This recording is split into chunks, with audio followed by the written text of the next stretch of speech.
Hi, this is Rick Derringer, and you're listening to Icon Fetch. Welcome to Icon Fetch. I am Tony Peters. Now, not long ago, a band could build a following on a local level, playing gigs around town.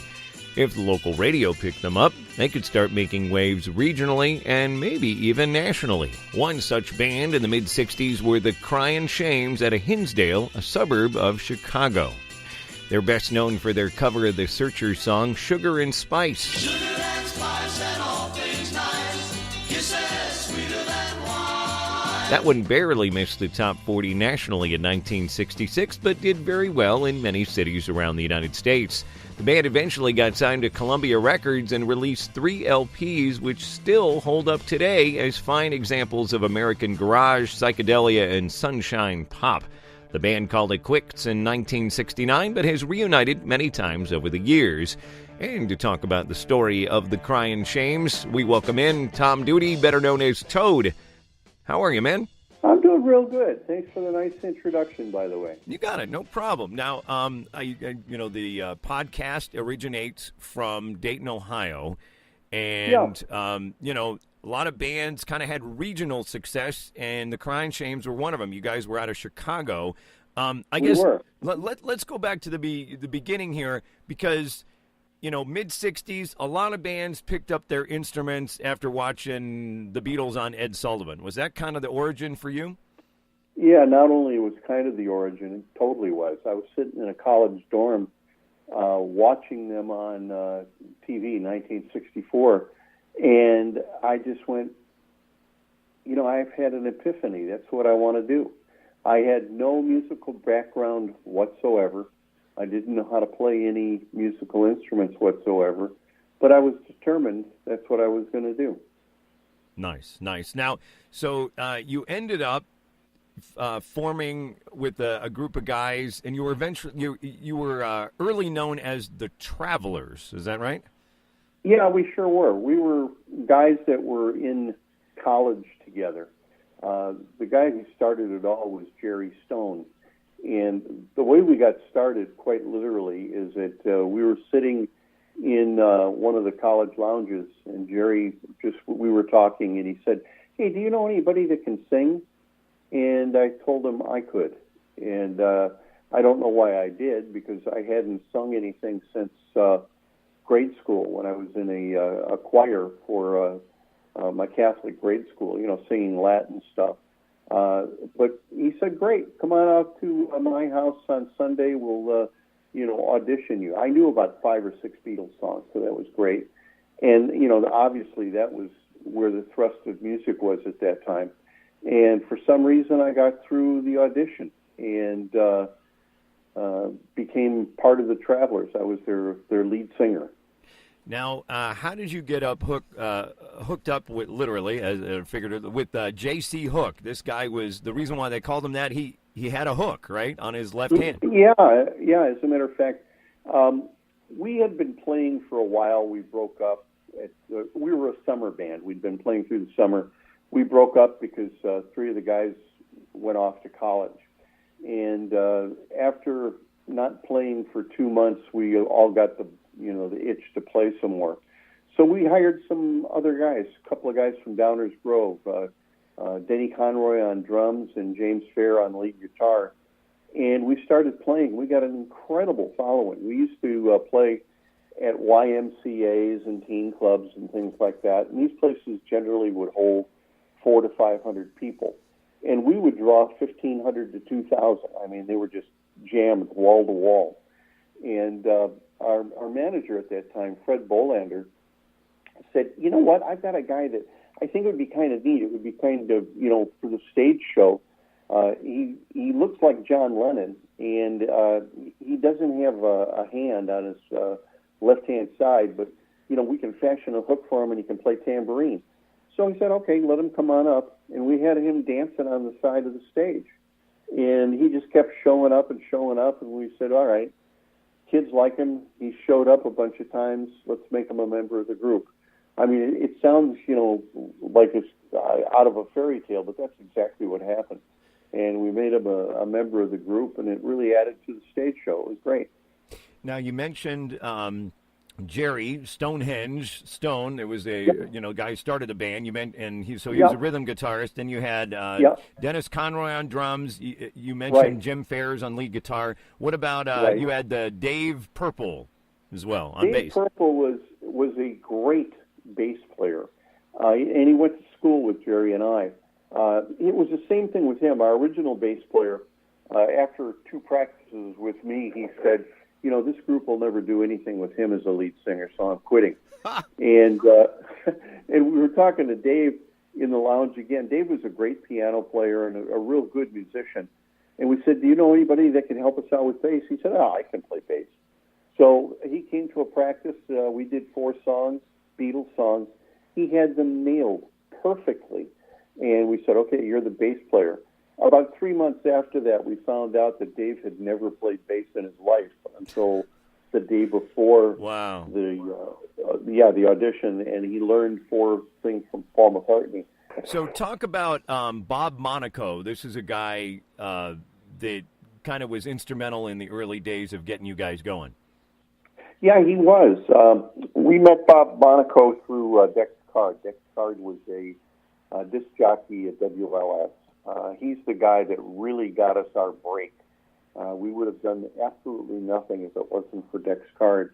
We met Dex at a what they called stock hops at that time. We would be playing, and then when we were off, he would be spinning records, and it was a real popular thing back in the early 60s.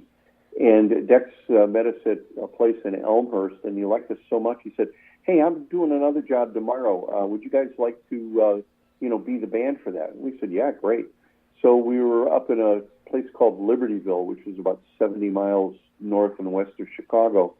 And we were playing, and there was a guy down at the door who was taking the gate in, for Dex at that time. And after we were done, Dex said, hey, I want you to meet this guy.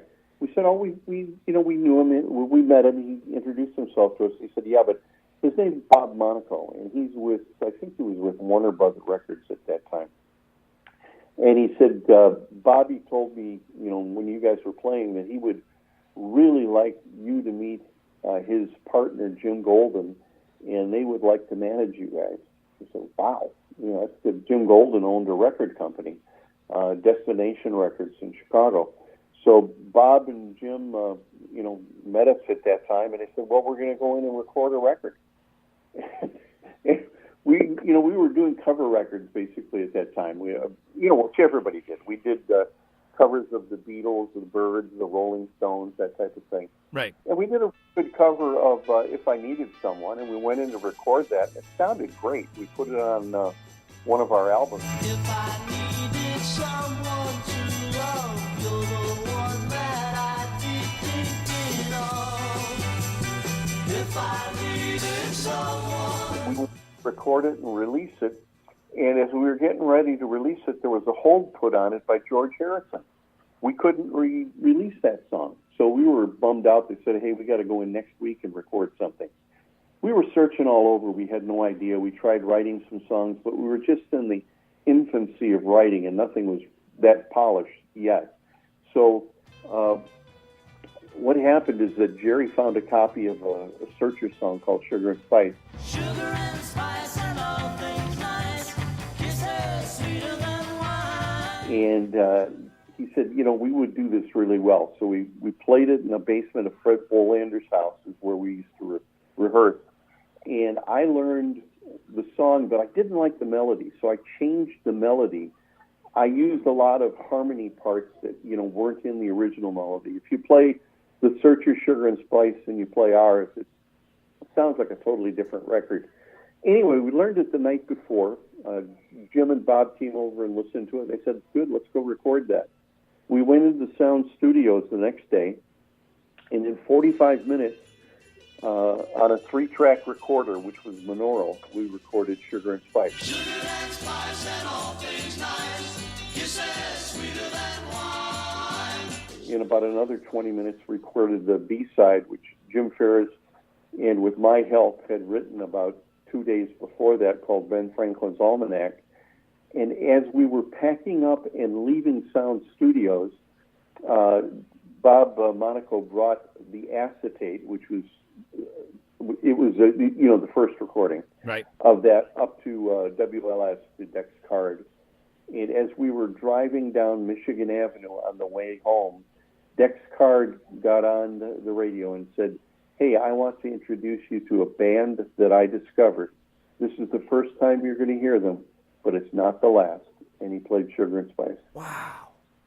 And Yeah. this was the day you recorded it. It was within 20 minutes of us getting out of the studio. Wow. Yeah, it was like, have you seen the movie, That Thing You Do? Yes, yes. There was a lot of truth in that movie. A lot of truth in that movie. It was exactly the same way. I mean, we almost crashed the car. And then we drove to one of the suburbs in Chicago, LaGrange, where we used to hang out at a Bob's Big Boy. And we pulled into the parking lot, and we saw a bunch of friends, and we said, "Hey, we just recorded a record."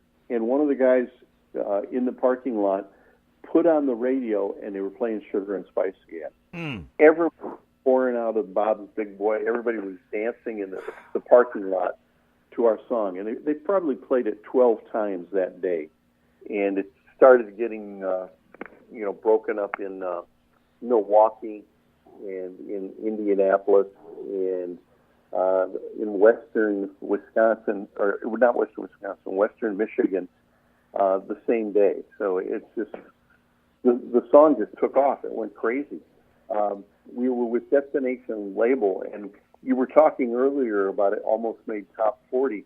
Actually, it would have done a lot better than that, but Destination could not keep up printing the records for the demand. Wow. The demand far outstripped what they were able to produce. So, it could have been a top 5 or a top 10 record if we would have been able to produce the records. But, Right. That's the way it was in those days. I Right. mean, we were lucky to be on a record label at all. Sure. And, it was the biggest thing they ever had. Right. And with WLS, I mean, people forget that, I mean, they were just one of the most influential radio stations in the entire country. I mean, at night, you could pick them up all over the place. Oh, yeah. When we were doing Could Be We're in Love, we went on a tour of the East Coast. I can remember being in Sarasota, Florida. We had just played a job, and WLS came on, and it was clearer there than it was in the suburbs where we lived. And they said, and Could Be We're in Love is number 1. Wow. Yeah, so, it was just incredible. So tell me, when did Columbia Records kind of get involved? You have this single, it's doing well regionally, kind of thing. When did Columbia Records get involved, and were they the only record label that kind of got involved with you guys? Yeah, they were the only one because our managers knew that they, like I said, one of the managers owned Destination Records. They couldn't keep up with the demand that we had. And they knew guys from Columbia. One of the disc jockeys at WLS, his brother was the top promotion man in Chicago for Columbia. So he signed us to Columbia Records. And, Columbia was real excited about it. I can remember going into New York and, going through their offices, and all the people were just real excited about us being there. We were, I think, the 3rd rock and roll band that they signed. They had the Byrds, they had Simon and Garfunkel were first, the Byrds, and they had Paul Revere and the Raiders, and I think we were the 4th. We were the 4th rock band that they signed. Nice. So then Columbia comes to you, and do they then want an album? Is that how it works? Oh, yeah. Well, they wanted, first of all, another single, and they did want an album immediately. We went in and recorded Sugar and Spice at the same place that we had recorded the Sugar and Spice single, and they wanted that album. The funny thing on that, it took us about 17 hours total to do the album. And the way we did it is we would be playing the evening, come in the morning and record parts of the album, and then go back out and play the next evening, and then come back in the morning and record the next album. Very little sleep, a lot of traveling. We were traveling probably 250 to 300 miles up to Green Bay or northern Wisconsin or southern Minnesota or Iowa, whatever, to play, and then come back and record. and it took a total of 17 hours. I mean, it was just boom, boom, boom, boom. And these were basically songs that we had performed live. That's what our first album was. We were very well practiced on them. We had played them a million times. And, that was just, we didn't have time to do anything else. I think there were a couple of originals. Yeah, as a matter of fact, I Want to Meet You, which was our second single, James Fares had written in the van coming back from Green Bay, Wisconsin. I first saw you in a magazine. I wanna meet you. It was really the first one that James Fares wrote. He was 17 years old. Well, and Yeah. there's some covers on there. I mean, you do Hey Joe. Everybody was doing Hey Joe back in the day, right? Oh yeah. I mean, that was, people don't remember, but back in the 65, 66 era, 64 era, most of albums, even the Beatles when they came out, did covers of songs. Yep. As a matter of fact, I can tell you how we started recording originals. Sugar and Spice came out 2 weeks later. We had our first big job. It was in McCormick Place in Chicago. That was the concert venue at that time.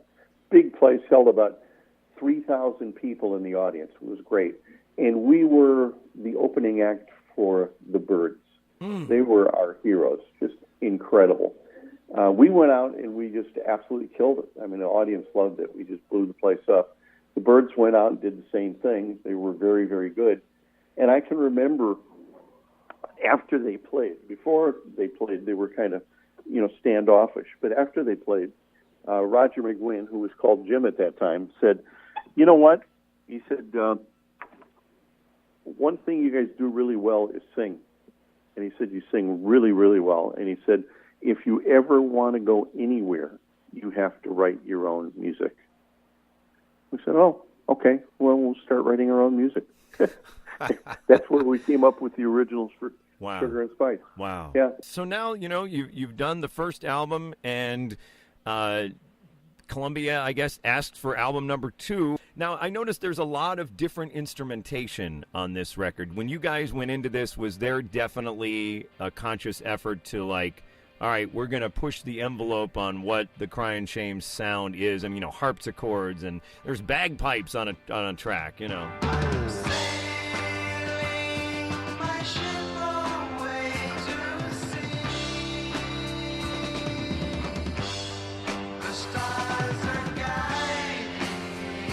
Yeah, obviously we wanted to experiment, and that was driven by what the Beatles did. They were very experimental.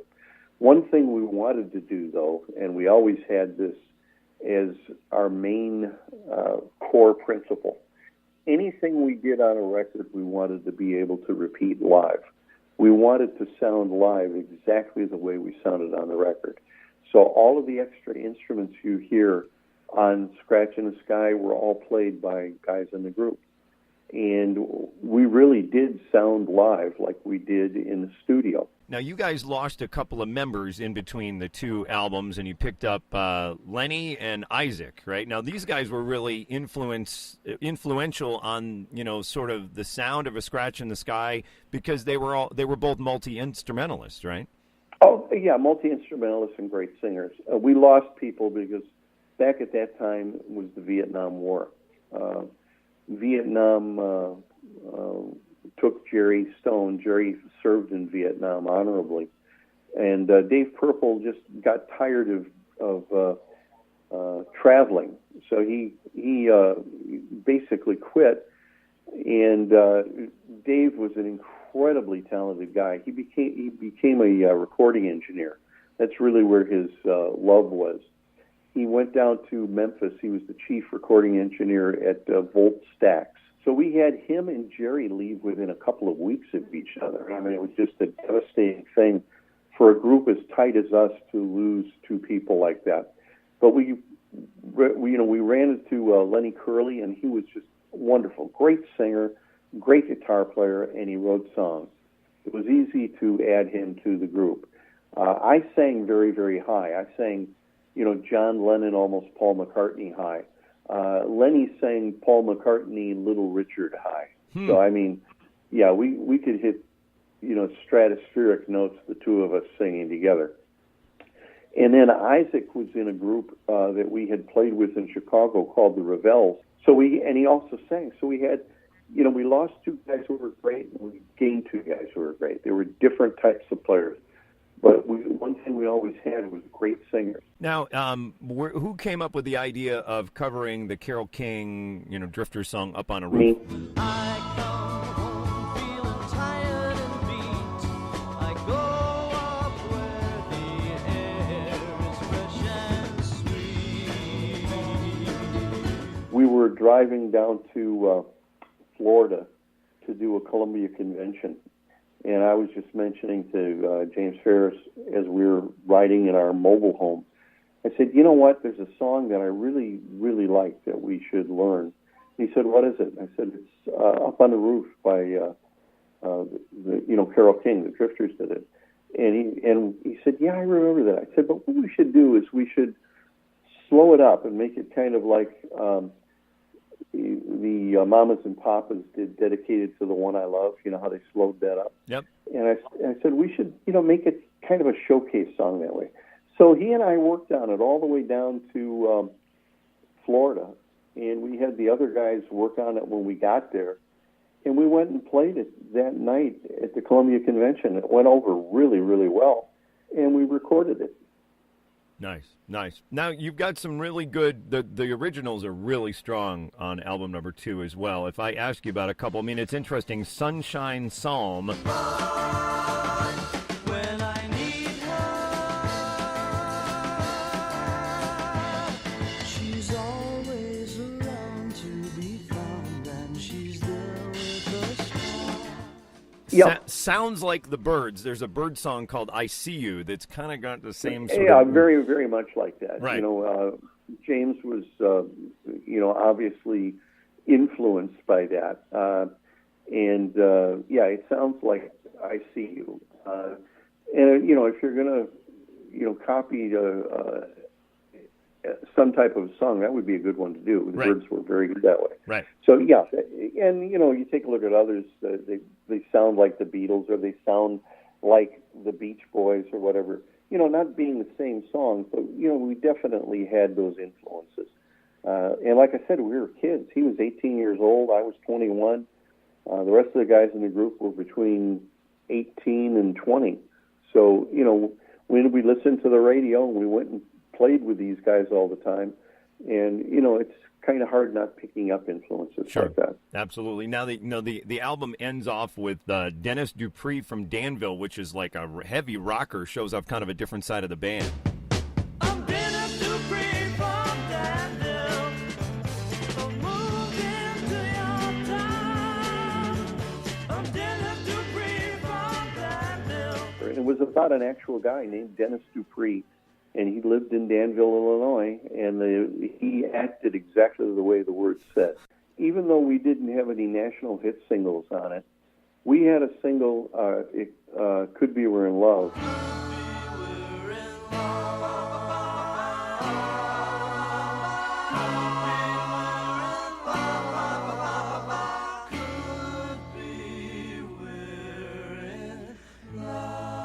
Which was number 1 in Chicago for 5 straight weeks. It had charted for the entire summer.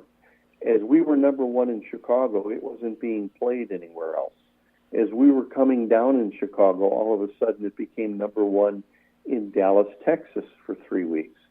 As it was coming down from there, it became number 1 in Miami, Florida. And that song made it to 81 or something like that on the Billboard charts. And it was on the Billboard charts for 1 year. Columbia couldn't get it together to get it pushed at the same time. Well, and that's, in Chicago and in Milwaukee, just alone, we sold 110,000 singles. 110,000. So let's talk about album number 3. You lost some other members at that point. I think some people got, I would imagine people got a little frustrated with the lack of national success kind of thing. Yeah, and basically that's what it was. We thought after Scratch in the Sky, after we put that out, we really thought we were going to hit the very biggest of big time, and it just didn't come. And at that point, our main songwriter and lead guitarist, Jim Ferris, left. And our drummer, another casualty of the Vietnam War, Dennis Conroy, was in the Navy. First train to California. I mean, it's a solid record. I kid about it now. They say, why did you break up in 1970? I said, well, we were a 60s group. Well, I mean... But I mean, the times were changing, you know. I mean, the 70s brought, you know, hard rock. It brought singer-songwriter kind of stuff, you know. It was a different vibe. Yeah, it did. You're exactly right. And, you know, we were on a different vein at that time. You know, there were a lot of groups like the Beach Boys, which were huge, kind of went into hiatus. Yes. You know, the Byrds broke up. You know, there's a certain amount of energy that you focus on doing a certain thing that sounds a certain way, and that can only last for a finite amount of time. Yep. And then it goes away. Not everybody is the Beatles. No. You know? No. And even the Beatles got out of it. Oh, you yeah. know? But, yeah. And, you know, looking back on it, I wish we would have stuck it out and done other things. But it was very hard, you know, in that time frame, thinking about what we could have done. It was only thinking about what we did and who we were at that time. So, you know, that just happened. We had still a very fortunate thing. We were one of a very few select group of people who can ever say that they had hit records on the radio. Right, absolutely. And I mean, not only that, but you released 3 albums on a major label like Columbia Records. I mean, a lot of bands don't get that opportunity to do 3, you know, which is good. So true, and we still get, you know, I get things in email and on Facebook from people who said, you know what, I just heard your album Scratch in the Sky, or I just heard your album Synthesis for the first time. Where have you guys been? Right. And, you know, our albums, I think, still stand up pretty well. Oh, yeah, very much so, yeah. I mean, I would say that's, you know, guilty as charged. That's me. That was, you know, I had heard your early singles. I had heard Sugar and Spice, and I'd heard I Want to Meet You, and they're good. But I had never heard of Scratch in the Sky, and I dropped the needle on it, and I thought, I just kept waiting to pick the needle up, like, well, certainly the next song's not going to be good, too. And I was like, okay, well, all right, you know, it's solid, you know. So, I mean, that's got to be nice, you know what I mean, that years and years after it, you know, you go on to do other things, years and years after it, people are still talking about this, you know, great music kind of thing. Yeah, it is really nice. Now, you know, you guys broke up, but then you have reunited several times throughout the years, right? Yeah. In 1982, Chicago used to have a thing called Chicago Fest, and they contacted Jim Tolster. They said, we would love to get the Cryan Shames back together to play for that. You know, you'd be on one of the featured stages. So we got all the guys back together and, you know, reunited the Cryan Shames, and it was kind of neat. We got back together and we started rehearsing, and it only took maybe an hour before everybody was right in the pocket of where they used to be. About 5 or 6 years later, there were, you know, the 60s, which was starting to be a big thing on the oldies but goodies, and we were getting people that said, can you guys get back together and play some jobs for us? So Jim and I did, and, you know, the rest of the guys were scattered all over the place. So we got some local musicians who were great, and we were the Cryan Shames for 10 to 15 jobs every summer for about 10 to 12 years. Well, a good place for people to, you said you're on Facebook. There's like a Cryan Shames Facebook page, right? There's a Cryan Shames, and I'm also on there, Tom Duty. That's my name, Toad is Tom Duty. Yeah, and then you've got a website, thecryanshames.com, right? Right. Yeah, nice. Yeah, we keep a presence out there. Nice. Good deal. Well, hey, Toad, it's been good talking to you and going down memory lane here with the Cryan Shames. And again, you know, good luck on playing some future gigs as well. Well, thank you very much, and thank you for you know, for thinking of us and allowing me to express, you know, some of the things that we did at that time. You've been listening to Icon Fetch with Tony Peters. Want more great interviews? Head on over to iconfetch.com. There, you'll find every interview we've ever done, plus CD reviews, This Day in Music, and a random album of the day. You can also find us on Facebook and Twitter. Who's Tony going to interview next? It could be you. Send us what you've got to Tony Peters, Icon Fetch, P.O. Box 292134, Dayton, Ohio, zip code 45429, or email Tony, post@iconfetch.com. Until next time, this is Joe Kelly. Have a great day.